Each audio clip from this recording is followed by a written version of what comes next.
దేవునికి స్తోత్రము. మనం ఈ యొక్క ఆన్లైన్ మాధ్యమం ద్వారా దేవుని యొక్క వాక్యాన్ని ధ్యానించుకోవడానికి, యవనస్తుల కూడిక కలిగి ఉండడానికి ప్రభు చూపిన కృపకై వందనము స్తోత్రం చెల్లిస్తున్నాం. దయచేసి యవనస్తులందరూ మీరందరూ మీ గృహంలో దేవుని వాక్యాన్ని మరి విని దాని ప్రకారంగా మరి వాక్యం తెరిచి అనుసరించవలసిందిగా కూర్చున్నాం. పాటలు పాడే సమయంలో కూడా యవనస్తుల పాటలు పాడుతుండగా తెలుగు పాటల పుస్తకంలో, ఇంగ్లీష్ పాటల పుస్తకంలో పాడే పాటలు మీరు కూడా తీసి ఆ పాట తీసి మాతో కూడా కలిసి పాడవలసిందిగా కూర్చున్నాం. మనం ప్రార్థన చేసుకుంటాం.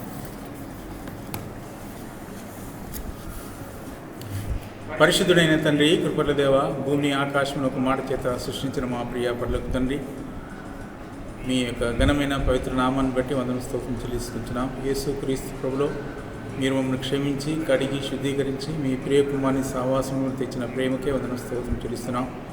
మీ ప్రియకుమారుడు కల్వరిలో చనిపోయి పాతి పెట్టబడికి రిలేషన్ ద్వారా జీవంతో కూడిన నిరీక్షణ మాకు అనుగ్రహించుండగా మీకే స్తుతి స్తోత్రం కృతజ్ఞత ఆరాధన అర్పించుకుంటున్నాం. కేవలం నరకనకు నాశనం పిలిచిన నన్ను మమ్మల్ని వెతికి రక్షించిన మీ ప్రేమకి వందనములు స్తోత్రం చెల్లిస్తున్నాం.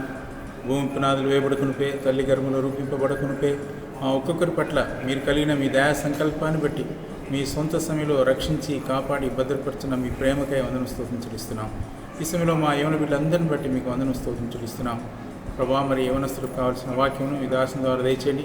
పాడే పాటలో మీరే కృప చూపించండి. ప్రభా, కల్వరిశిలలో మీరు చనిపోయి స్వరలోక పాపముల కొరకై ప్రాయశ్చిత్తముగా చేయబడిన మీ ప్రేమకే వందన స్తోత్రం చెల్లిస్తున్నాం. ప్రభా, లోకమంతటా ప్రభా మరి అందరూ మీ నామమునందు విశ్వాసం ఉంచినట్లుగా సముద్రము నీటి చేత నింపబడిన రీతిగా ప్రభా యెహోవాను గురించిన జ్ఞానాన్ని బట్టి రక్షణ జ్ఞానం కలిగి ప్రజలందరూ జీవించగలరు కృప చూపించవలసిందిగా కోరుతున్నాం. ఈ సమయంలో కోవిడ్-19 ద్వారా ఈ యొక్క వైరస్ ద్వారా బాధపడుతున్న ప్రతి బిడ్డను మీరు జ్ఞాపకం చేసుకొని మీరు ముట్టండి, స్వస్థపరచండి. కష్ట దుఃఖ వేదన బాధలు ఉన్నవారిని మీరు కనికరించండి, సాయం చేయండి. దుఃఖంతో ఉన్నవారిని ఓదార్చండి, కృంగిన వారిని లేవనెత్తండి. మీ యొక్క సజీవం కలిగిన వాక్యం ద్వారా ప్రతి ఒక్కరితో మీరు సంధించవలసిందిగా కోరుతున్నాం. పాడే పాటల ద్వారా మీరు మాతో మాట్లాడవలసిందిగా కోరుతున్నాం. వాయిద్యం వాయించే దాసు ప్రభా మరి మీ యొక్క వీళ్ళకి నైపుణ్యత దయచేవలసిందిగా కోరుచున్నాం. పాటకు మంచి ప్రభావ మరి గురించి దయచేవలసిందిగా కోరుచు. సమస్త ఘనత మహిమ ప్రభావంలో ఆరోపించుకుంటున్నాం. ఈ కార్యక్రమాన్ని వీక్షించిన ప్రతి బిడ్డను మీరు దీవించవలసిందిగా కోరుచున్నాం. అబ్రహామును దీవించి అబ్రహామును ఆశీర్వాద కారకులుగా చేసిన మీ ప్రేమకై వందనం చెల్లిస్తున్నాం. ఆ రీతిగా మమ్మల్ని మీరు మా రక్షణ ద్వారా అలంకించిన ద్వారా మా ద్వారా అనేకులు రక్షణ పొందుటకు ప్రతి ఒక్కరూ ప్రభా రక్షణ జ్ఞానం కలిగి ఉంటూ కనికరించి సాయం చేయవలసిందిగా కోరుచు. మీ యొక్క నిత్య నిబంధన రక్త ప్రోక్షంగా మనం తెచ్చుకోవచ్చు. యేసు ప్రభు ప్రశస్తమైన నామమున ఈ యొక్క కూడిక ఆరంభం అంతవరకు నడిపించవలసిందిగా యేసు ప్రభు ప్రశస్తమైన నామమున ప్రార్థించి స్తుతించి అడిగి వేడుకొంచుంటున్నాము తండ్రి. ఆమేన్. సాంగ్ నంబర్ 141 ఫ్రమ్ ఇంగ్లీష్ పాఠ్య పుస్తకంలో 141 praise the Lord, praise God in his sanctuary.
Song number 6 English song. English పాటల పుస్తకంలో 69వ పాట. He still working on me to make me what I am.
The sun and the earth and Jupiter and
Telugu పాటల పుస్తకంలో 57వ పాట, కన్నులనెత్తి పైరుల చూడు పోయగా లేరవరు. Song number 57 Telugu song.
పాఠ్యపుస్తకంలో 181 పాఠ, యవనస్తుల పాఠ్యపుస్తకంలో 181 యేసు నామం మొదలు.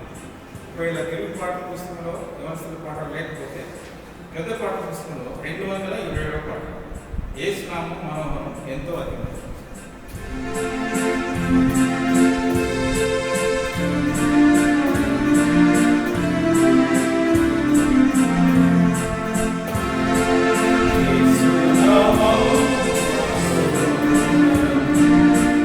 Oh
ప్రార్థనతో కూడికను ప్రారంభించుకుంటాం.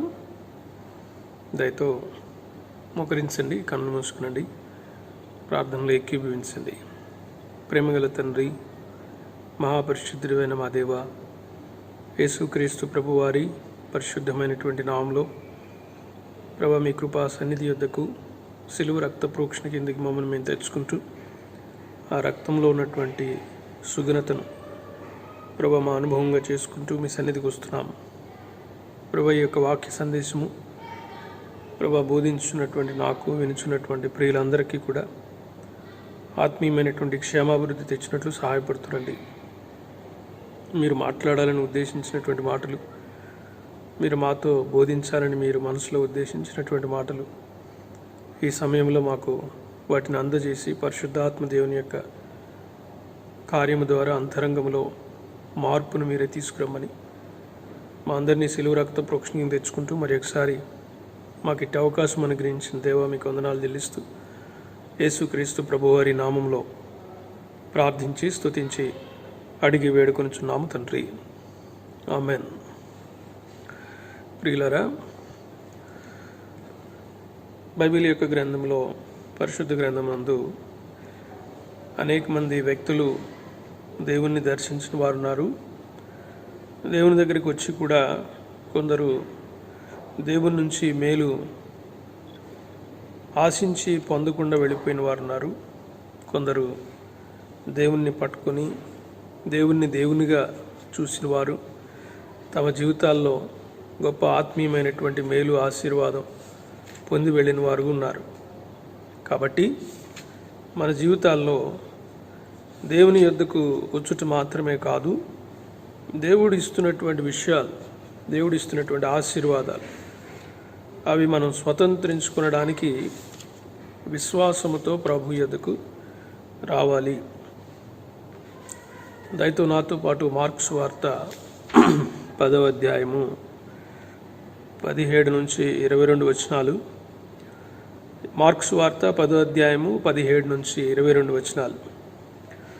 ఈ వచనాలు నేను చదువుతున్నాను. మీరు మీ బైబిల్ను తెరిచి మీరు కూడా బిగ్గరగా స్పష్టంగా ఈ వచనాలు చదవండి. ప్రభువు మనతో ఈ లేఖన భాగం ద్వారా ఈ సమయమందు మాట్లాడాలని ఇష్టపడుతున్నారు. 17 నుంచి నేను చదువుతున్నాను. ఆయన బయలుదేరి మార్గమున పోవచ్చుండగా ఒకడు పరిగెత్తుకుని వచ్చి ఆయన ఎదుట మోకాళ్ళుని, సద్బోధకుడా, నిత్య జీవమునకు వారసుడగుటకు నేనేమి చేయదునని ఆయన అడిగాను. యేసు, నన్ను సత్పురుషుడని ఎలా చెప్పుచున్నావు? దేవుడొక్కడే గాని మరి ఎవడునూ సత్పురుషుడు కాడు. నరహత్య చేయవద్దు, వ్యభిచరింపవద్దు, దొంగిలవద్దు, అబద్ధ సాక్ష్యం పలుకవద్దు, మోసపుచ్చవద్దు, నీ తల్లిదండ్రులను సన్మానింపుము అను ఆజ్ఞలు నీకు తెలియను కదా అని అతనితో చెప్పాను.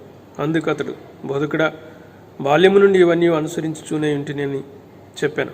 యేసు అతన్ని చూచి అతని ప్రేమించి, నీకు ఒకటి కొదువుగానున్నది, నీవు వెళ్ళి నీకు కలిగినవన్నీ అమ్మి బీదలకిమ్ము, పరలోకమందు నీకు ధనము కలుగును, నీవు వచ్చి నన్ను వెంబడించుమని చెప్పాను. అతడు మిగులు ఆస్తి గలవాడు గనుక ఆ మాటకు ముఖము చిన్నబుచ్చుకొని దుఃఖపడుచు వెళ్ళిపోయాను. ప్రభు వినికిడిలో ఈ మాటలు మనకు ఆశీర్వాద కారణముగా మార్చునుగాక. చాలా కథలు చిన్నప్పటి నుంచి మీరు నేను విన్నటువంటి వారమే, చాలా సందర్భాల గురించినటువంటి సత్యాలు కూడా విన్నటువంటి వారమే. అయితే కొన్ని కథలకు మంచి ముగింపు ఉండదు.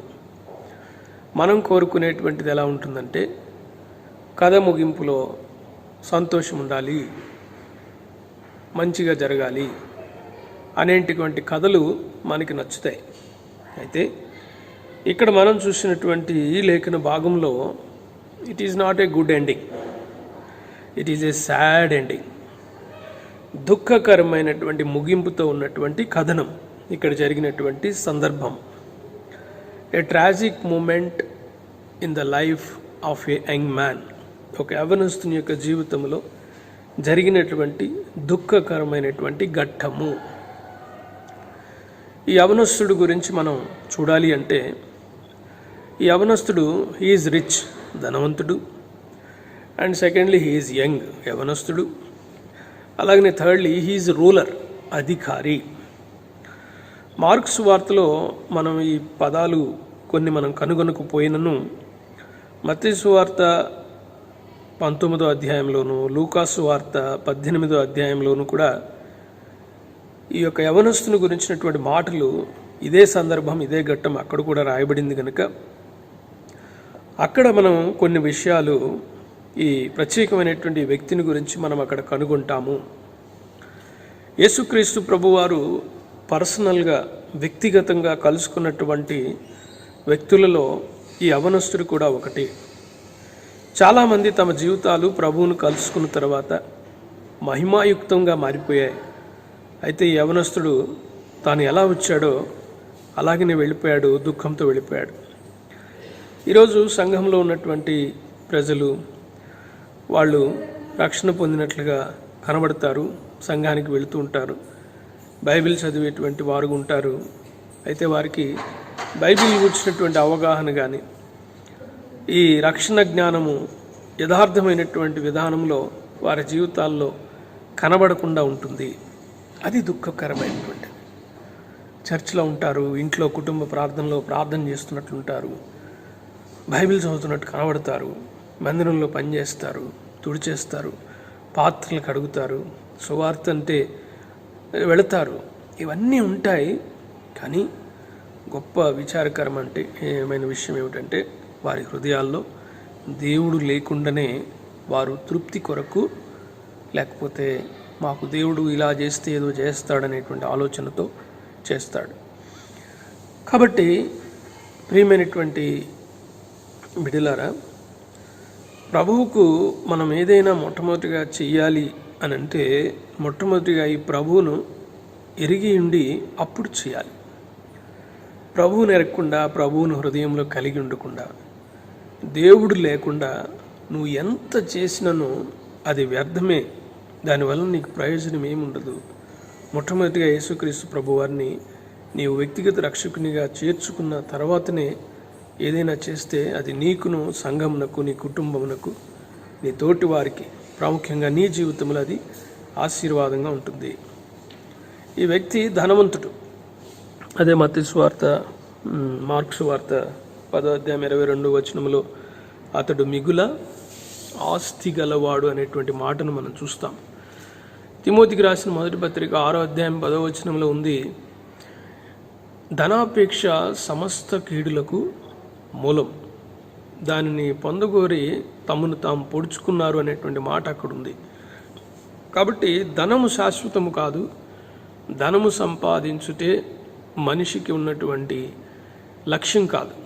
మనిషికి ఉన్నటువంటి లక్ష్యము దేవుణ్ణి ఎరగటం, ఆ దేవునితో నిలిచి ఉండటం, ఆ దేవునిలో ఈ లోకాన్ని విడిచిపెట్టిన తర్వాత మమేకమైపోవటమే మనిషికి ఇవ్వబడినటువంటి ప్రాముఖ్యమైనటువంటి అంశం, దేవుడిచ్చినటువంటిది. అలాగే మత్తయి వార్త 19వ అధ్యాయం 22వ వచనంలో ఈ అధికారిని గురించి రాయబడిన మాట ఏమిటంటే హీఈస్ యంగ్, యవనస్తుడిగా ఉన్నాడు. ప్రసంగి గ్రంథం 12వ అధ్యాయం 1వ వచనంలో రాయబడుతుంది, నీ బాల్య దినమునందే నీ సృష్టికర్తను స్మరణకు తెచ్చుకొనము అని.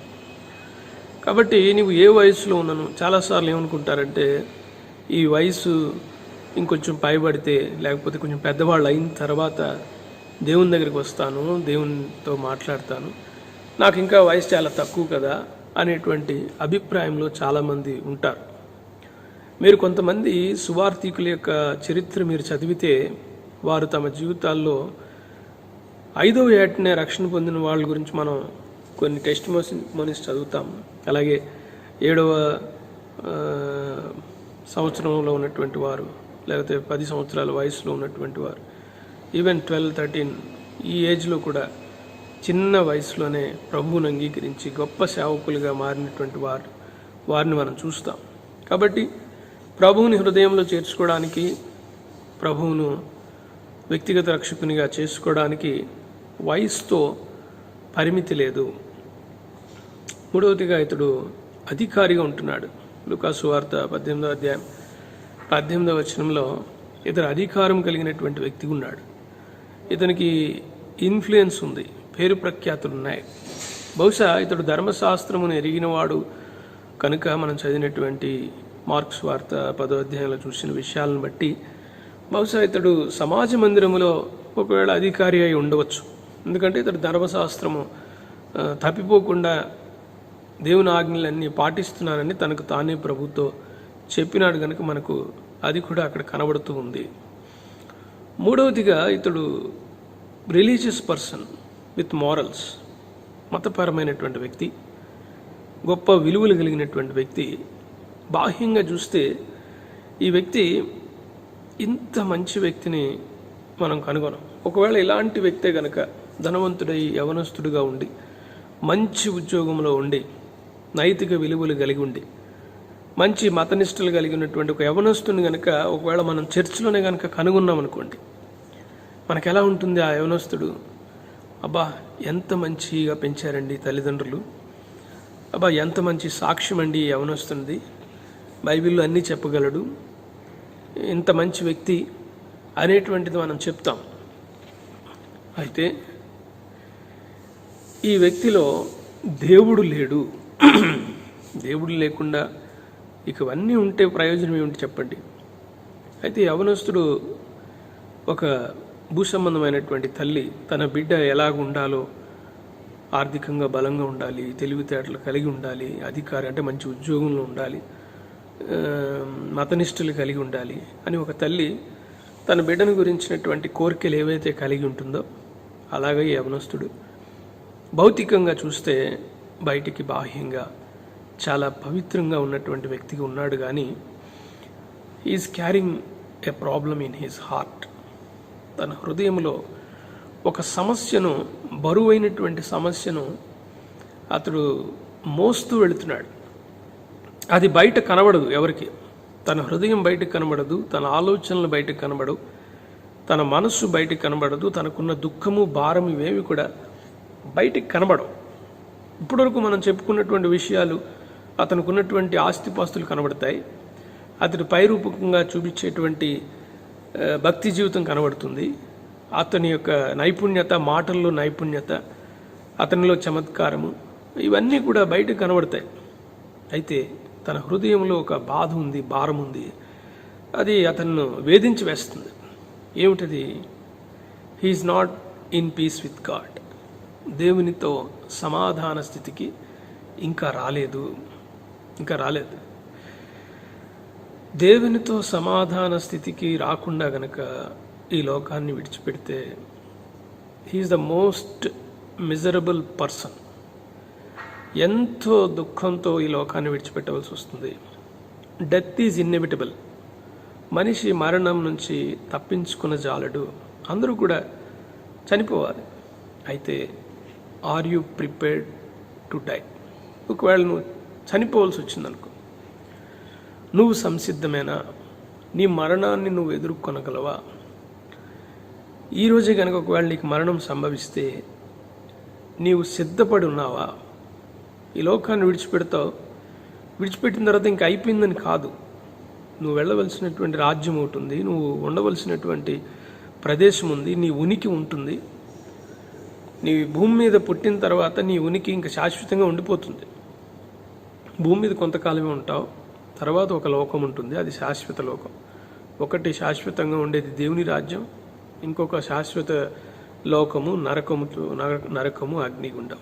కాబట్టి దేవుని దగ్గరికి నేను వెళతాను అని నువ్వు ఈ దినం ఒకవేళ మరణిస్తే నీ చావులో నువ్వు చెప్పగలవా?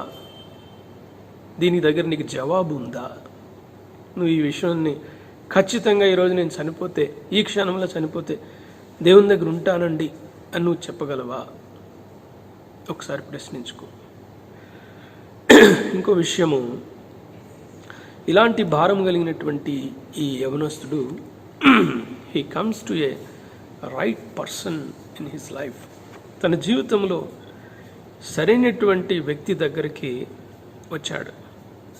ఎందుకు వచ్చాడు? కొంచెం విజ్ఞానం కలిగినటువంటి వ్యక్తి. ఎవరు పడితే వాళ్ళ దగ్గరికి వెళ్ళడితాడు. He's not an common man, he's an intellectual man. తెలివితేటలు కలిగినటువంటి వాడు. కాబట్టి యేసు ప్రభువు వారు మాత్రమే దీనికి జవాబు చెప్పగలరు. He's the one and only person that whom I can go. తాను వెళ్ళగలిగింది, తాను ఉండగలిగింది ఆయన దగ్గరే. తన ప్రశ్నకు జవాబు ఆయన చెప్పగలడనేటువంటి సత్యాన్ని ఎరిగి వచ్చాడు. బాగుంది. He comes to a right person, he comes in a right way. సరైనటువంటి విధానంలో వచ్చాడు. మనం చదివాం కదండి, మార్క్స్ వార్త 10వ అధ్యాయం 17వ వచనంలో, he came running to Jesus. యేసుక్రీస్తు ప్రభు వారి దగ్గరికి పరిగెత్తుకుంటూ వచ్చాడు. అంటే హీ హ్యాజ్ ఎన్ అర్జెన్సీ. అందులో ఆయనకు త్వరగా చెయ్యాలి, దీనిని ఆలస్యం చేస్తే వీలు కాదు అనేటువంటిది గుర్తించాడు. ఎంత త్వరగా తనలో ఉన్నటువంటి ఆ సమస్యకు విరుగుడు కావాలో ఆ సమస్యను అతడు గుర్తించాడు. ఒకవేళ ప్రభువుని అంగీకరించకుండా వాక్యం వింటున్నటువంటి నీవు, ఇంత ఎమర్జెన్సీ ఉంది నీ జీవితంలో కూడా. There is a urgency that you must be saved. నువ్వు రక్షణ పొందాలి, అది త్వరితగతిన చేయాలి అనేటువంటి అర్జెన్సీ నీ జీవితంలో ఉందా? మన జీవితాల్లో చాలా పనులు త్వరితగతిన చేయాలని ఆశపడతాం.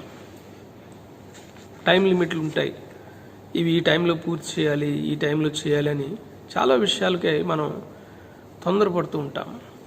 అయితే నీ జీవితంలో అన్నిటికంటే ప్రాముఖ్యమైనది, నువ్వు తొందరపడవలసింది, త్వరగా చేయవలసింది ఏమంటే, నీవు రక్షణ తీర్మానం కొరకైనటువంటి మనస్సు కలిగిన వాడిపై మొట్టమొదటిగా దాని విషయమై నీవు తీర్మానం తీసుకోవాలి. ఎందుకు ఇంత అర్జెంటు? ఎందుకు ఇందులో అర్జెన్సీ ఉంది? ఎందుకు నువ్వు రక్షణ కొరకే పరిగెత్తాలి అని అంటే, యాకోబు అంటాడు కదా, యాకోబు తన యొక్క పత్రిక రాస్తూ 4వ అధ్యాయం 14వ వచనంలో అంటాడు, యాకోబు 4:14, రేపేమి సంభవించినో మీకు తెలియదు, మీ జీవమే పాటిది, మీరు కొంతసేపు కనబడి అంతలో మాయమైపోవు ఆవిరి వంటి వారే. కాబట్టి ఈ క్షణంలో కనబడుతున్నావు, మరుక్షణంలో కనబడతావో లేదో తెలియదు ప్రియ సహోదరి. కాబట్టి ఈ భూమి మీద కనబడినప్పుడే, ఈ భూమి మీద అవకాశం ఉన్నప్పుడే, నువ్వు వాక్యం వింటున్నప్పుడే, వాక్యము విని దానిని అవలంబించగలిగినటువంటి ఈ స్థితిలో ఉన్నప్పుడే నీవు ప్రభు దగ్గరికి రావాలి, ప్రభువుని హృదయంలో చేర్చుకోవాలి. కీర్తనలు 144:4 వచనంలో చెప్పబడింది, నరులు వట్టి ఊపిరిని పోలి ఉన్నారు, వారి దినములు దాటిపోవు నీడవలి ఉన్నాయి. కాబట్టి అశాశ్వతమైనటువంటి జీవులు మనము. ఈ భూమి మీద శాశ్వతంగా ఈ శరీరంతో ఉండం మనం. ఇప్పుడైతే ఈ శరీరం ఉంది, రేపు ఉండదండి, రేపు ఉండము, రేపు కనబడం. అయితే ఎవరికి కనబడినటువంటి లోకంలో మాత్రం ఖచ్చితంగా ఉంటాం. ఒకటి, ప్రభువుని అంగీకరించిన వ్యక్తిగా నువ్వు ఈ లోకాన్ని విడిచిపెడితే, నేను విడిచిపెడితే తప్పక ప్రభు యొక్క రాజ్యంలో కనబడతాం. ఒకవేళ లేదనుకోండి, ప్రభువుని అంగీకరించలేదనుకోండి, హృదయంలో పాపక్షమాపణ అనుభవం లేదనుకోండి, ఇంకా భారభరితమైనటువంటిది కన్ఫ్యూజన్లో అలాగనే కొనసాగుతూ ఉంటే, ఇప్పుడే చదివాం కదా యాకోబు 4:14, ఆవిరి అంతలోనే కనబడి అంతలోనే మాయమైపోతుంది. వాక్యం వింటున్నటువంటి మీరు ఎవరు అనుకోవద్దు, నేను ఇంకా 15 సంవత్సరాలు 18 సంవత్సరాలే కదండి, నేను యవ్వనస్తుడిని, నాకు ఇంకా 60 సంవత్సరాలు వయసు ఉందేమో, నేను ఇంకా 70 సంవత్సరాలు బ్రతుకుతానేమో, మా తాతగారికి 90 సంవత్సరాలు, నాకు కూడా 90 వస్తాయేమో అని నువ్వు అనుకోవద్దు. మీ తాతగారు 90 సంవత్సరాలు బ్రతికుండొచ్చు, మీ నాన్నగారు 70 సంవత్సరాల వయసు ఉండొచ్చు, లేకపోతే 50 సంవత్సరాల వయసు ఉండొచ్చు. దాన్ని బట్టి కాదు నీ వయసు పరిణతిలోకి వచ్చేది. దేవుడు నిర్ణయించినటువంటి కాలంలో, నిర్ణయించినటువంటి సమయానికి మాత్రమే నీవు ఉంటావు. ఈ యవనస్తుడు అధికారి అయినటువంటి ధనవంతుడు సరైనటువంటి వ్యక్తి దగ్గరికి, అనగా యేసుక్రీస్తు ప్రభువా దగ్గరికి వచ్చాడు. సరైనటువంటి రీతిగా త్వరబడి పరిగెత్తుకుంటూ వచ్చాడు. అంతేకాదండి, మార్క్స్ వార్త 10వ అధ్యాయం 17వ వచనంలో ప్రభు దగ్గరికి వచ్చి ఏం చేశాడు? అయినా మోకాళ్ళు ఉన్నాడు. మోకాళ్ళు ఉన్నటువంటి యవనస్తుల్ని మీరు ఈ ప్రస్తుత తరంలో ఎంతమందిని చూస్తున్నారో మీరు ఒకసారి జ్ఞాపకం చేసుకునండి. అయితే ఈ యవనస్తుడు మోకాళ్ళు ఉన్నాడు, గొప్ప విలువలు కలిగినటువంటి వ్యక్తి, భక్తిలో ఉన్నాడు, పరిగెత్తుకుంటూ వచ్చాడు, బాగుంది, మోకాళ్ళు కూడా ఉన్నాడు. మరి నీవు దేవుని సన్నిధిలో మోకరిల్లేటువంటి వ్యక్తిగా ఉన్నావా? దేవుని సన్నిధిలో మోకరిల్లన్నటువంటి వ్యక్తిగా ఉంటే ఒకసారి ప్రశ్నించుకో. మోకాళ్ళ జీవితం లేదు అంటే దేవునితో నీకు సంబంధం ప్రస్తుతం లేదు అని అర్థం. కాబట్టి మోకాళ్ళ జీవితంలోనికి ఒక యవనస్తుడు రావడం అనేది అది ఆ తరానికి ఎంతో ఆశీర్వాదము అనేటువంటిది గుర్తు చేసుకోవాలి ప్రియులారా. యవనస్తుడు అయినటువంటి అధికారి అయినటువంటి ధనవంతుడు ఒక సరైనటువంటి ఉద్దేశం కలిగి ప్రభు దగ్గరికి వచ్చాడు. ఏమిటా ఉద్దేశం? ఏం కోరుకున్నాడు? ఈ భూమి మీద కావాల్సినవి అన్నీ ఆయనకు ఉన్నాయి, ధనవంతుడు కదా, ఏం కావాలంటే అవి కొనుక్కున్నాడు, తెచ్చుకున్నాడు, అంతా బాగానే ఉంది. అయితే ఈయనకు నిత్యత్వము అనేది ఒకటి ఉంది అని ఈ వ్యక్తికి తెలిసింది. ఈ లోకం విడిచిపెట్టి వెళ్ళిపోతాను, తర్వాత ఎక్కడికి వెళ్తానో నాకు తెలియదు అని అనుకోలేదు. He's not an foolish person. ఒక మూర్ఖుడు వంటి వ్యక్తి. మూర్ఖుడు అంటాడు లోకాన్ని విడిచిపెట్టిన తర్వాత ఎవరికేం తెలుస్తుందని అంటాడు. He's not a foolish person. He knows that there is an eternity. నిత్యత్వం ఉందనేటువంటి తెలిసినటువంటి వ్యక్తి సరైనటువంటి ఉద్దేశంతో ప్రభు దగ్గరికి వచ్చాడు. అందుకనే నిత్య జీవానికి వారసుడొకటకు నేను ఏం చేయాలనేటువంటి మాట ఈ యవనస్తుడు చెప్పగలిగాడు. సరైన ఉద్దేశంతో వచ్చాడు. ఇతనికి ధర్మశాస్త్రంలో ఉన్నటువంటి విధులు, ఎందుకంటే తర్వాత వచనాల్లో చెప్తాడు కదా, దొంగిలికూడదు, అబద్ధ సాక్ష్యం చెప్పకూడదు, తల్లిదండ్రులకు విధేయత చూపించాలి, ఇవన్నీ కూడా ధర్మశాస్త్రపు విధులు. ఇవన్నీ ఎరిగి ఉన్నాడు, కానీ రక్షణ పొందటం ఎలాగనేటువంటిది మాత్రం ఈ వ్యక్తికి తెలియలేదు. గమనించండి, మోస్ట్ అడ్వాన్స్డ్ వరల్డ్లో మనం ఉంటున్నాము. అంటే మనిషి సూక్ష్మంగా ఉన్నటువంటి ఒక యాటమ్ను ఎన్ని పార్ట్స్ చేయాలన్నా కూడా చేయగలుగుతున్నాడు. చంద్రమండలం మీదకి వెళ్ళగలుగుతున్నాడు. తాను ఈ భూమి మీద దేన్నైనా సాధించగలను, దేవుడు అక్కర్లేదు నాకు, నేను చేయగలను అనేటువంటి మనుషుల మనస్తత్వంతో ఉన్నటువంటి తరంలో మనం ఉన్నాం. అయితే ఈ లోకం ఇంత అడ్వాన్స్డ్ అయినప్పటికీ కూడా చాలా ప్రాముఖ్యమైనటువంటి ప్రశ్నకు ఈ లోకం దగ్గర జవాబు లేదండి. ఏమిటది? చాలా డబ్బున్నవాడు కావచ్చు, చాలా చదువుకుని ఐఏఎస్ కలెక్టరే కావచ్చు, చాలా గొప్ప వ్యక్తి కావచ్చు, నిత్య జీవము అనగా దేవుని రాజ్యమునకు, నిత్యము ఉండే పరలోక రాజ్యానికి ఎలా వెళ్ళాలి అని మీరు ఎవరినైనా అడిగితే వాళ్ళ దగ్గర జవాబు లేదు. ఒకవేళ జవాబు చెప్పచ్చు, మంచి పనులు చేస్తే వెళ్తాము అని. అంటే మంచి పనులు చేసిన వాళ్ళందరూ పరలోక రాజ్యం వెళ్ళిపోతే ఇంక దేవుని గొప్పతనం ఏంటి చెప్పండి? అసలు పరలోక రాజ్యంలో కనబడ్డాడు అనుకోండి, ఆ వ్యక్తి, తమ్ముడు ఇక్కడికి ఎలా వచ్చావని అడిగితే ఆ వ్యక్తి ఏమంటాడు? మీకు తెలియదు, నేను మా ఊళ్ళో చాలామందికి బట్టలు పంచిపెట్టాను, చాలామందికి ఇళ్ళు కట్టించాను, నా కుటుంబాన్ని బాగా చూసుకున్నాను, అందుకు వచ్చాను అని ఆయన చెప్తాడు పరలోక రాజ్యం. మరి దేవుని యొక్క గొప్పతనం ఏమిటి? ఒక పాపి అయినటువంటి మానవుడు తన సత్క్రియలను బట్టి దేవుని రాజ్యంలో అడుగు పెట్టలేడు కదా. తన పాపాన్ని తాను మానవుడు తీసుకోలేడు కదా. మనిషి తన పాపం విషయమై ఏం చేసినా సరే తన పాపం నుంచి తాను విడుదల పొందలేడనేటువంటి సత్యం ఇంత మోస్ట్ అడ్వాన్స్డ్గా టెక్నాలజీ ఉండి జ్ఞానులు మనం చెప్పుకున్నటువంటి వాళ్ళు అంత సింపుల్ లాజిక్ ఎలా మర్చిపోతున్నారు? తమ పాపం విషయమైనటువంటి ప్రాయశ్చిత్తం తమకు తాము చేసుకోలేమని అనేటువంటి సత్యాన్ని తెలుసుకోలేనటువంటి తరంలో మనం ఉంటున్నాం. ఈ యవనస్తుడు సరైనటువంటి వ్యక్తి దగ్గరికి వచ్చాడు, సరైనటువంటి విధానంలో వచ్చాడు, సరైనటువంటి పోస్చర్, నీలింగ్, మోకరిలతో వచ్చాడు, సరైనటువంటి ఉద్దేశంతో వచ్చాడు, ఇంకొకటి సరైన సమయంలో వచ్చాడు. చాలాసార్లు రక్షణ పొందనటువంటి వారు యొక్క ఆలోచన ఎట్లా ఉంటుందంటే, ఆ రక్షణ ఏముందండి, నేను ఎప్పుడొకప్పుడు ప్రార్థన చేసి మోకరించేసి ఇంకా అప్పటి నుంచి నేను రక్షణ పొందేస్తాను, నాకేం పర్లేదు అని అనుకుంటాడు. కానీ ఎప్పుడు పడితే అప్పుడు నేను దేవుని దగ్గరికి వచ్చేస్తాను అని అనుకుంటే వాక్యం దానికి అంగీకరించట్లేదు. ఎందుకంటే దేవుడు తగిన సమయం, ప్రతిదానికి ఒక సమయం ఉంచాడు. Is appointed times for everything. అలాగని నువ్వు రక్షణ పొందడానికి కూడా దేవుడు తగినటువంటి సమయం నీకు ఇస్తున్నాడు. చూడండి, యెషయా గ్రంథం 55వ అధ్యాయం 6వ వచనం మనందరికీ పరిచయమైన వచనమే. యెహోవా మీకు దొరకు కాలమునందు ఆయనను వెదుకుడి, ఆయన సమీపములో ఉండగా ఆయనను వేడుకొనుడి. ఎప్పుడు వెతకాలట, ఎప్పుడు వేడుకోవాలట? When God is near. దేవుడు సమీపంగా ఉన్నప్పుడు. ఎప్పుడు దేవుడు సమీపంగా ఉంటాడు? నువ్వు వాక్యం వింటున్నప్పుడు, శ్రద్ధగా దేవుని వాక్యం గురించినటువంటి ఆసక్తి నీలో ఉన్నప్పుడు దేవుడు నీకు దగ్గరగా ఉంటాడు. దేవుని వాక్యంలో ఉన్నటువంటి లోతైనటువంటి విషయాలు తెలుసుకోవాలి, ఈ దేవుడు నాకు కావాలి అనేటువంటి మనసు నీలో ఉన్నప్పుడు దేవుడు నీకు అతి సమీపంగా వస్తాడు. ఈ దేవుడు నాకు కావాలి అని నువ్వు మోకరిల్లితే నీ సొంత తెలివితేటలను బట్టి కాదు, విధేయతతో గనక వస్తే అప్పుడు అది నీకు సరైనటువంటి సమయం అవుతుంది.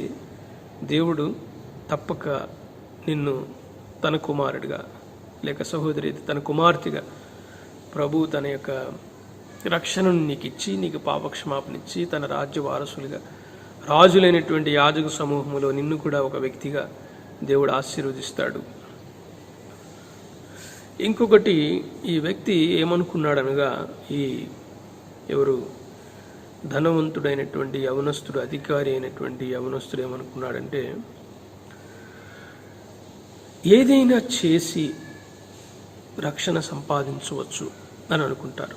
ప్రస్తుతం యవనస్తుల్లో ఉన్నటువంటి ఆలోచన కూడా అంతే. నేను ఏదో ఒకటి చేస్తే దేవుడు నాకు మేలు చేయడా అంటే తప్పకుండా చేస్తాడు, తప్పులేదు అందులో. దేవుడు ఎవరికి కూడా రుణపడి ఉండడు. But salvation is not like that. నువ్వు చేసిన వాటికి, లేకపోతే నువ్వు మందిరం అంత కడిగేసినా, లేకపోతే మందిరం శుభ్రపరిచినా, లేకపోతే ఏదో చేసేస్తే ఈ వ్యక్తి చాలా చేసాడు నా కోసం కాబట్టి ఈ వ్యక్తికి రక్షణ ఇద్దాము అని దేవుడు ఆ రీతిగా రాడండి. నీ మంచి క్రియలు, నీ సత్క్రియలు నిన్ను రక్షణలోనికి తీసుకురావు. It is not a salvation that is oriented with do. ఎఫ్ఎస్సి పత్రిక 2వ అధ్యాయం 8-9 వచనాల్లో, మీరు విశ్వాసము ద్వారా కృపచేతనే రక్షించబడి ఉన్నారు. కాబట్టి విశ్వాసము, కృప మనల్ని రక్షణలోనికి తీసుకొస్తుంది. అక్కడే ఉంటుంది, ఇది క్రియల వలన కలిగినది కాదు గనుక ఎవడును అతిశయపడ వీలు లేదనుంది. అంటే నీ క్రియలు, ఒకవేళ నువ్వు క్రైస్తవ కుటుంబంలో పుట్టి, ఒకవేళ మీ నాన్నగారు పాస్టరు, మీ అమ్మగారు సండే స్కూల్ టీచర్ అయితే వాళ్ళతో పాటు వెళ్ళి అన్నీ చేయవచ్చు. దాన్ని బట్టి దేవుడు ఏమీ నీకు రక్షణ ఇస్తాడు అని అనుకుంటే it is a foolish thing. దేవుడు తన కనికరం చొప్పున ఇస్తాడు. తీతుకు రాసిన పత్రిక 3వ అధ్యాయం 5వ వచనంలో ఉంది, ఆయన మహా కనికరం చొప్పున పునర్జన్మ సంబంధమైనటువంటి స్నానము ద్వారా మనలను రక్షించననేటువంటి మాట టైటస్ చాప్టర్ 3:5లో మనం చూస్తాం.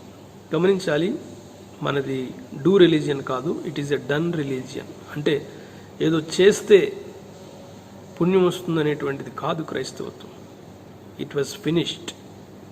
సిలువలో యేసు ప్రభు వారు పలికిన మాట ఉంది కదా, it is finished for your salvation. నీ రక్షణ కొరకే ప్రభు సిలువలో అన్నీ సంపూర్ణముగా పూర్తి చేసినారు.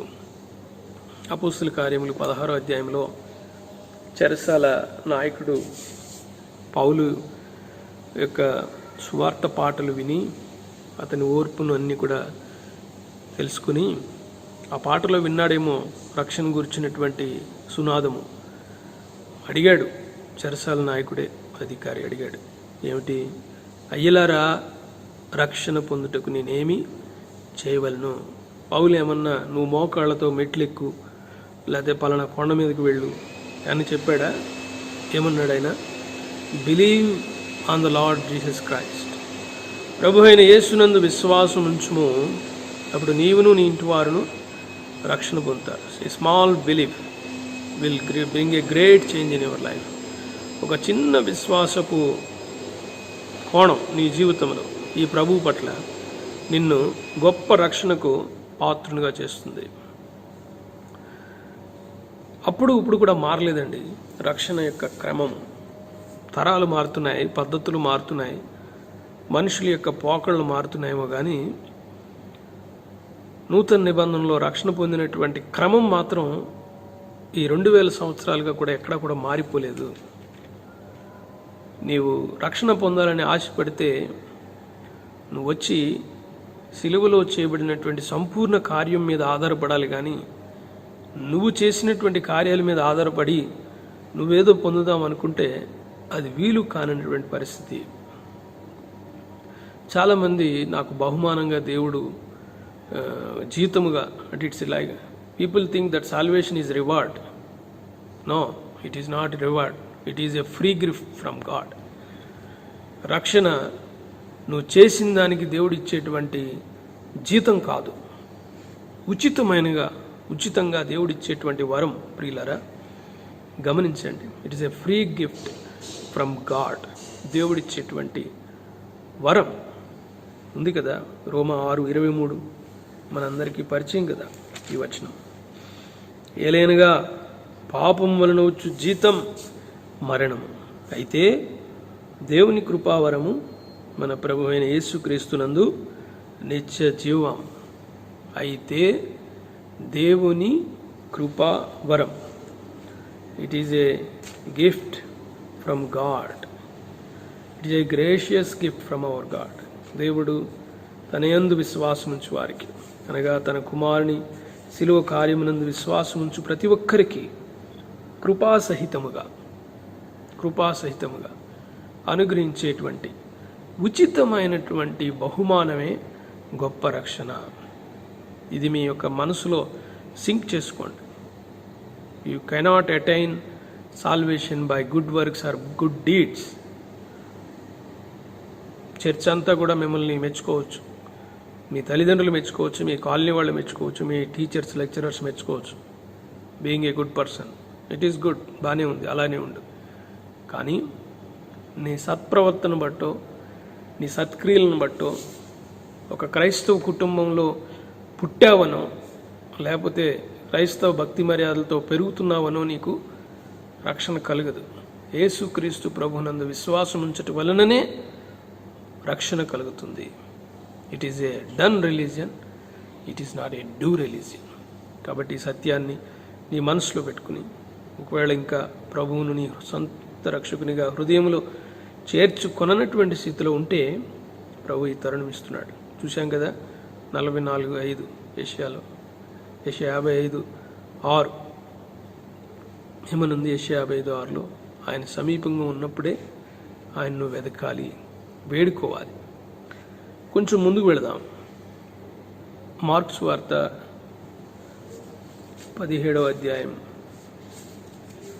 మార్క్స్ వార్త 17వ అధ్యాయం. Book of mark, gospel according to mark, chapter 10 and verse 18.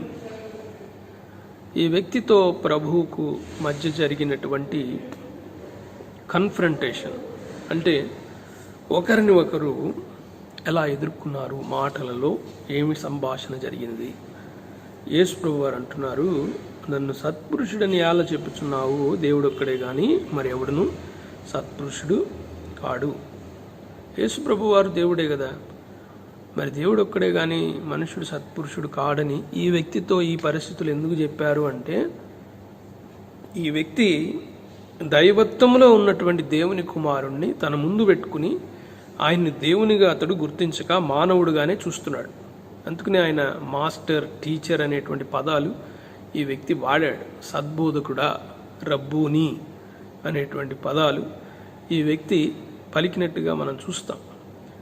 కాబట్టి శరీరధారిగా ఉన్న దేవుణ్ణి తన ముందు చూడలేకపోయినాడు గనక ఈ వ్యక్తిలో ఉన్నటువంటి పాపపు స్థితిని దేవుడు చూపించటానికే దేవుడు ఒక్కడే మంచివాడు, మనుషులలో ఆ మంచితనము లేదు, అందరూ పాపము చేసి దేవుడు అనుగ్రహించు మహిమను పొందలేకపోతున్నారు. కాబట్టి అతనిలో ఉన్నటువంటి పాపపు స్థితిని మొట్టమొదటిగా చూపించడానికి యేసుక్రీస్తు ప్రభువారు దేవుడు ఒక్కడే మంచివాడు, తమ్ముడు చూడిది అని చెప్తూ వచ్చినారు. యేసు ప్రభువారు ఏదో మార్గం చూపడానికి రాలేదండి. మీకు ఇలా ఇటు పొండి లేకపోతే ఇలాంటివి చేయండి అని చెప్తలేదు. యేసు ప్రభువారే మార్గం. పలానా దగ్గరికి వెళితే మీకు జీవం వస్తుంది అనలేదు, నేనే జీవము అన్నాడు ఆయన. పలానా విషయం సత్యం అని చెప్పలేదండి ఆయన. ప్రభు చెప్పిన మాట ఏమిటంటే, ఐ యామ్ ద ట్రూత్, నేనే సత్యము, నేనే సత్యం అన్నాడు ప్రభు. కాబట్టి ఈ సత్యాలు, ఈ మార్గాలు, ఈ జీవము, ఇవన్నీ కూడా మనం ఏవో వెతుక్కుని ఎక్కడెక్కడికో పరిగెట్టకూడదు. అన్నీ ప్రభువులోనే ఉన్నాయి. ప్రభు దగ్గరికి వస్తే అన్నీ మనవే. మార్గము ఆయనదే, ఆయనే. సత్యము ఆయనే. కావలసినటువంటి జీవము కూడా ఆయనే.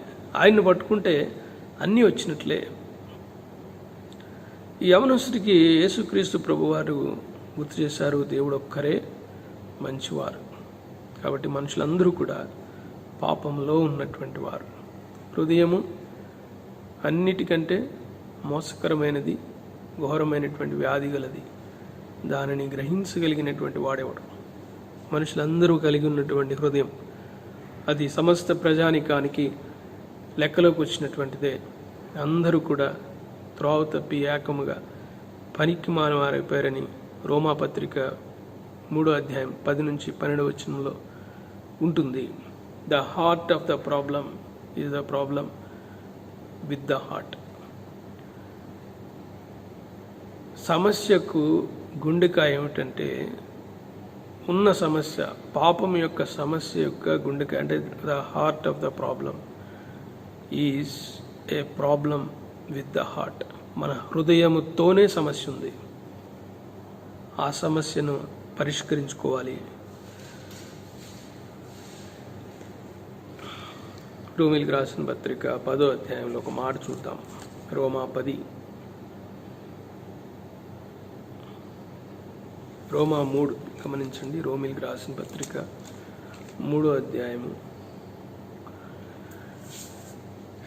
23వ వచనం నేను చదువుతున్నాను.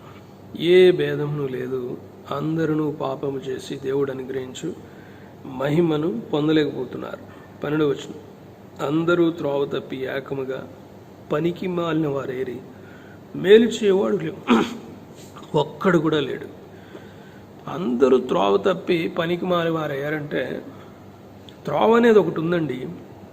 ఆ త్రోవలో నడవాలండి. నడిస్తే ప్రయోజనకరమైన వ్యక్తి అని చెప్తారు. కానీ దేవుడు అన్నాడు, అందరూ త్రోవ తప్పారు.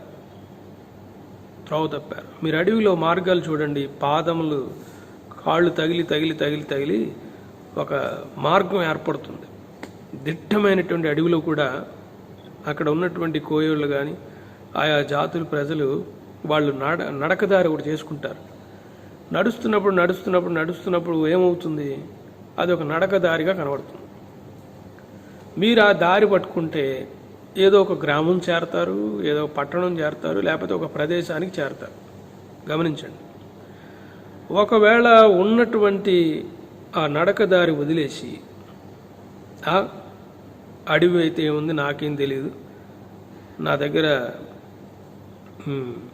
సైంటిఫిక్ ఎక్విప్మెంట్ ఉంది, నాకు టెక్నాలజీ ఉంది, ఫోన్ ఉంది, ఇవన్నీ ఉన్నాయి, ఈ అడవిలో నన్ను ఎక్కడ వదిలేసినా నేను మళ్ళీ బయటకు వచ్చేయగలను అని ఎవరన్నా అంటే, that person is a foolish person.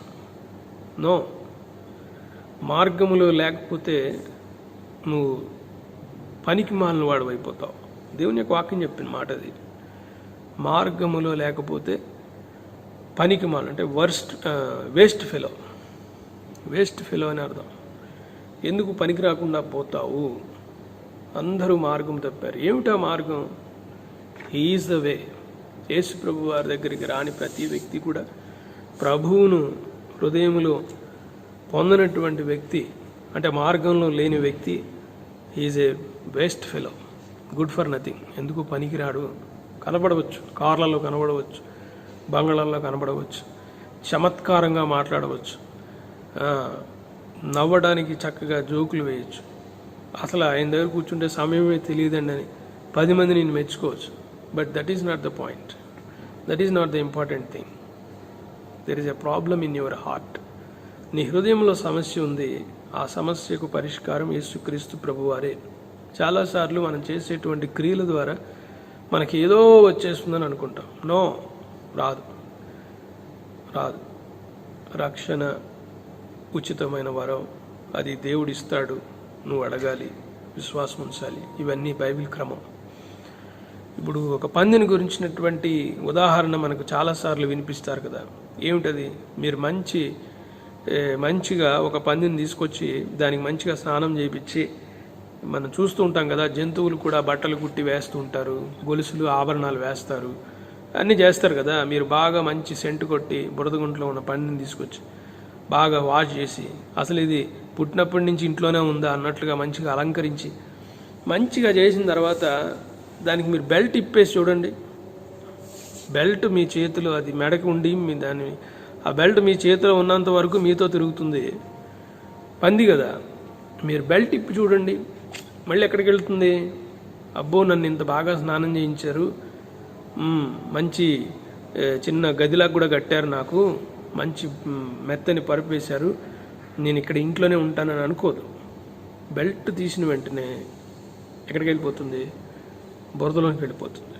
Because it is Pig. By nature it is Pig. కాబట్టి మనస్సు మారాలి, హృదయం మారాలి. అంతరంగంలో మారనంతసేపు కూడా ఒక పందిని తీసుకొచ్చి స్నానం చేయించినట్లే ఉంటుంది మనిషి పరిస్థితి. కాబట్టి మన జీవితాల్లో హృదయశుద్ధి ప్రాముఖ్యమైనటువంటిది. ఆ హృదయశుద్ధి ఈ ధనవంతుడు, యవనస్తుడు, అధికారి అయినటువంటి ఈ వ్యక్తిలో కనబడట్లేదు. హృదయశుద్ధి లేదు. కానీ అతడు ఏమనుకుంటున్నాడంటే, నిత్య జీవానికి నేను ఇంకా అడిషనల్గా ఏమైనా చేయాలా? ఇక్కడ 4-5 ప్రభువుతో చెప్పాడు,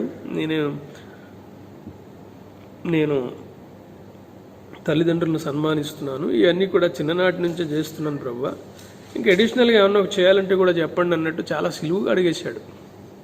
ఇవన్నీ నేను చిన్ననాటి నుంచే చేసేస్తున్నాను అని అడిగాడు. అడిగితే అవన్నీ నువ్వు చిన్ననాటి నుంచి ఫాలో అవ్వచ్చు.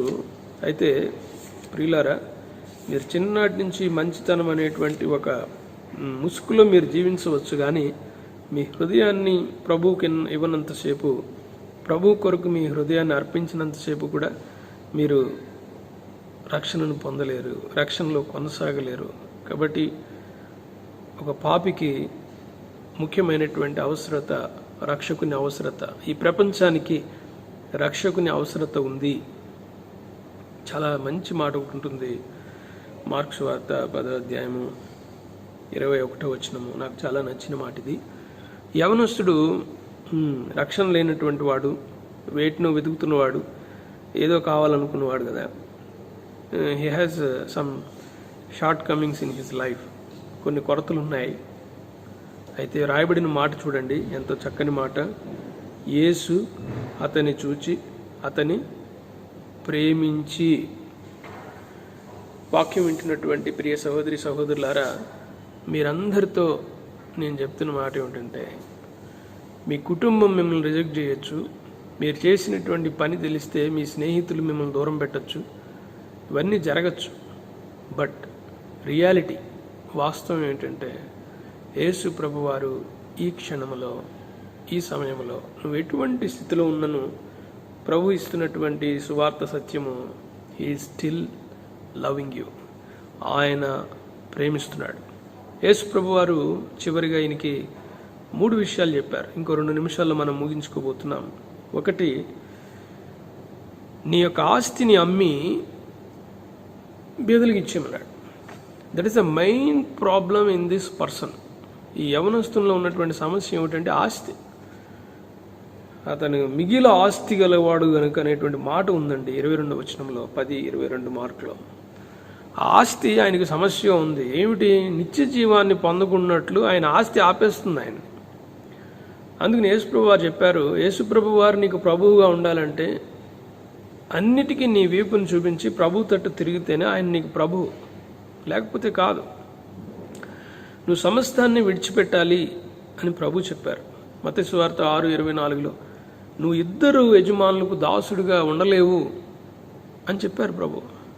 16:24 మత్తయి సువార్తలో, మత్తయి సువార్త 16:24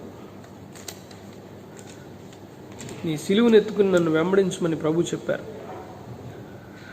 అప్పుడు యేసు తన శిష్యులను చూసి, ఎవడైనను నన్ను వెంబడింపగోరినలా తను తాను ఉపేక్షించుకుని తన సిలువను ఎత్తుకుని నన్ను వెంబడించాలి.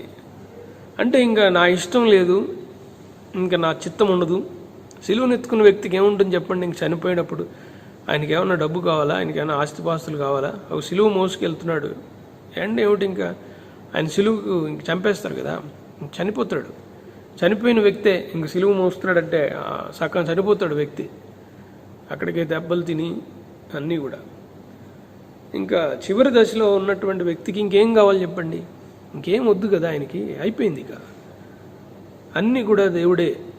అలాంటి వ్యక్తి తన సిలువను ఎత్తుకుని నన్ను వెంబడించాలని ప్రభువు కోరుతున్నాడు. నీ సిలువను ఎత్తుకుని నన్ను వెంబడించు. ప్రభు పిలిచాడు, ఇచ్చేసి నీవు వచ్చి 21 చివరి భాగంలో నీవు వచ్చి నన్ను వెంబడించమని చెప్పాను. యేసు ప్రభు వారు చెప్పారు, ఫాలో మీ. ఆయన్ని వెంబడించాలి. ఆయన వెంబడించడం అంటే ఆయన ఏ దారిలో వెళ్తున్నారో ఆ దారిలో వెళ్తేనే కదా ఆయన వెంబడిస్తున్నామని చెప్పగలం. ఆయన ఒక దారిలో వెళ్ళి మన ఇంకో దారిలో వెళ్ళి నేను ప్రభువును వెంబడిస్తున్నాను అంటే అది అసత్యం కదండి. కాబట్టి ప్రభు యొక్క పిలుపు ఏమిటంటే నీకున్నవన్నీ కూడా అమ్మేసే, తర్వాత సిలువ పెట్టుకో, నన్ను వెంబడించు. దుఃఖకరమైనటువంటి విషయం ప్రియులారా, ఇదే అధ్యాయం 22వ వచనం మార్కు సువార్త 10:22లో ఈ వ్యక్తి దుఃఖపడ్డాడట. మిగుల ఆస్తి గలవాడు గనక ముఖం చిన్నగుచ్చుకున్నాడంట. ఏంటి నేను ఆస్తి అంతా అమ్మేయాలా? ఎట్లా? ఇదంతా లేకపోతే నాకు ఉన్నటువంటివన్నీ పోతాయే అని అనుకున్నాడేమో, మరి ఏమైందో తెలీదు. బాధపడ్డాడట. 2 డెసిషన్స్ వచ్చినాయి. ఒకటి earthly decision that determined his eternal destiny. భూ సంబంధమైనటువంటి తీర్మానం అతడు తీసుకున్నాడు కనుక నిత్యత్వంలో అతడు ఎక్కడుండాలనేటువంటి తీర్మానం అక్కడే చేయబడింది, భూమి మీద చేయబడింది. భూమి మీద నువ్వు ఎలా జీవించాలో కోరుకుంటే నువ్వు నిత్యత్వంలో ఎక్కడుంటావనే దాన్ని దేవుడు చూస్తాడు. కాబట్టి ఈ వ్యక్తి తీసుకున్నటువంటి తీర్మానం ఏమిటంటే తనకు ఆస్తే కావాలనుకున్నాడు, నిత్యత్వాన్ని విడిచిపెట్టేశాడు. ఎంత దుఃఖం చెప్పండి.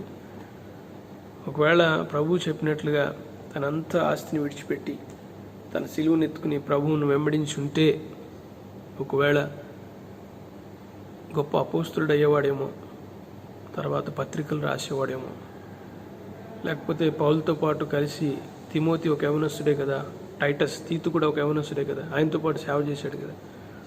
ఒకవేళ ఈ ధనవంతమైనటువంటి అధికారి అన్నీ విడిచిపెట్టాడని తర్వాత మనం ఏ పౌలు పత్రికల్లోనో చదివి ఉండేవాళ్ళమేమో ఈ గొప్ప యవనస్తుని గురించి. కానీ భూ సంబంధమైనదే శాశ్వతం అనుకున్నాడు, అందులో తృప్తి కావాలనుకున్నాడు. నిత్యత్వానికి విలువైనటువంటి విషయాన్ని యవనస్తుడు కోల్పోయాడు. ప్రభు 21వ వచనంలో చెప్పారు, 1 thing thou lackest.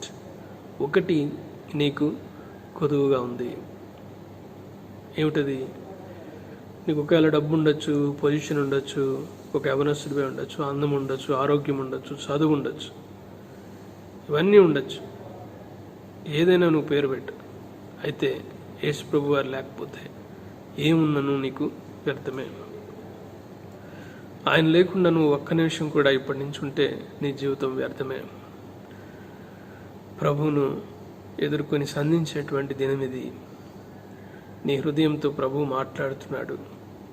కాబట్టి ప్రభు ఇస్తున్నటువంటి ఈ యొక్క ఆహ్వానం, ఆ రోజు ఆ యవనస్తుడు తీసుకొనక నరకానికి వెళ్ళిపోయాడు.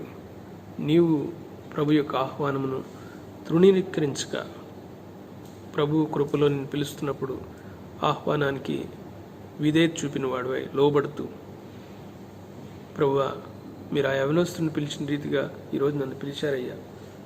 అవును ప్రభువా, నాకున్నది అది పలానా విషయం, దాన్ని విడిచిపెట్టేస్తున్నాను, నా సిలువను నేను ఎత్తుకుంటున్నాను, ఈ దినాన్ని నుంచి నా సొంతానికి నేను చనిపోతాను, ప్రభు కొరకు జీవిస్తాను అని ప్రభువును వెంబడిస్తాననేటువంటి తీర్మానం నీదైతే నీవు నిత్యత్వంలో ప్రభు రాజ్యంలో తప్పక పరిశుద్ధులతో కనబడతావనేటువంటి నిరీక్షణ నీకు కలుగుతుంది. ప్రభు ఈ కొద్ది మాటలు దీవించి మనందరినీ కూడా ఆశీర్వదించును గాక.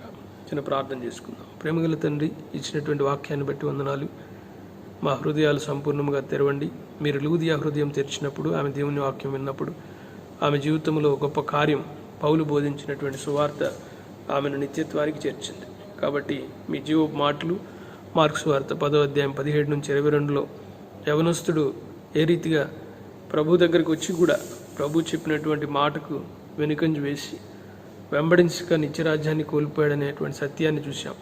మా జీవితాల్లో అలాంటి భయంకరమైన పరిస్థితి వాక్యం వింటున్నటువంటి ఎవరి యొక్క జీవితంలో ఉండకుండానట్లు దయతో కనికరించి మిమ్మల్ని స్వీకరించి అంగీకరించి మీ కొరకు జీవించి సిలువనెత్తుకొని మేము వెంబడించేటువంటి వారుగా మమ్మల్ని అందరినీ ఆశీర్వదించమని, ఈ పరిచర్యను దీవించమని, మా హృదయాల్లో మీరుండమని, మీ కొరకై ప్రభు మేము మండుచున్నటువంటి జ్యోతులుగా ఈ లోకంలో ప్రకాశించడానికి సహాయపడమని మా కొరకే త్వరగా రానిన్న యేసుక్రీస్తు ప్రభు వారి నామంలో ప్రార్థించి స్తుతించి అడిగి వేడుకొంచున్నాము తండ్రి.